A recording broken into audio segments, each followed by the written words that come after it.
भारतामध्ये 1,04,000पेक्षा जास्त सरकारी शाळा अशा आहेत जिथे फक्त एकच शिक्षक आहे। एकच शिक्षक सगळ्या वर्गांना सगळे विषय शिकवणार आणि शिकवण्याबरोबर सरकारी कामे सुद्धा करणार। 1,19,000 शाळांमध्ये तर लाईटच नाही। 98,000 शाळांमध्ये मुलींसाठी चालू शौचालय नाही। 14,000 पेक्षा जास्त शाळांमध्ये पाण्याची सुविधा नाही। जवळपास 60,000 शाळांमध्ये हात धुण्याची सुद्धा व्यवस्था नाही। 51% सरकारी माध्यमिक शाळांमध्येच फक्त विज्ञान प्रयोगशाळा आहे आणि देशात जवळपास 8,000 शाळा अशा आहेत जिथे एकही विद्यार्थी नाही। ही भीषण, भयानक आणि दयनीय अवस्था आहे भारतातील सरकारी शिक्षण व्यवस्थेची। नीती आयोगाने school education system in India हा अहवाल प्रकाशित करून भारतातील शिक्षण व्यवस्थेचा भीषण वास्तव समोर आणला आहे। एका बाजूला सरकारने विश्वगुरू होण्याच्या गप्पा मारायच्या, डिजिटल इंडिया, स्किल इंडिया अशा घोषणा द्यायच्या आणि दुसऱ्या बाजूला मात्र देशातील सरकारी शाळांचं हे वास्तव आहे। हजारो सरकारी शाळांमध्ये पायाभूत आणि मूलभूत सुविधाच नाही।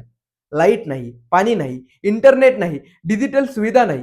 सरकारी शिक्षणांमध्ये अशा पायाभूत सुविधाच नसतील तर डिजिटल आणि स्किल इंडियाच्या कोरड्या घोषणांचं काय करायचं हा प्रश्न आहे। एका बाजूला डिजिटल इंडियाचं स्वप्न आणि दुसऱ्या बाजूला मात्र मूलभूत आणि प्राथमिक शिक्षणांसाठी करावा लागणारा संघर्ष, अशी ही भीषण दरी आहे।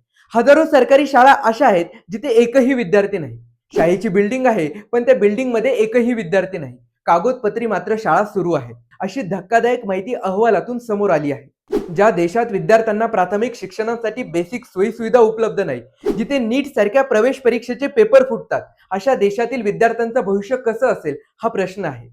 नीती आयोगाचा अहवाल फक्त भारतातील सरकारी शाळेच्या संदर्भात आकडेवारी आणि टक्केवारी सांगत नाही, तर तो आपल्या समोर शिक्षण व्यवस्थेतलं भीषण आणि गंभीर असे प्रश्न उभे करतो। आयोगाच्या अहवालानुसार भारतातील सरकारी शाळांचं भीषण वास्तव समोर आलं आहे। भारतातल्या सरकारी शिक्षण व्यवस्थेकडे तुम्ही कसं बघता? नक्की कळवा।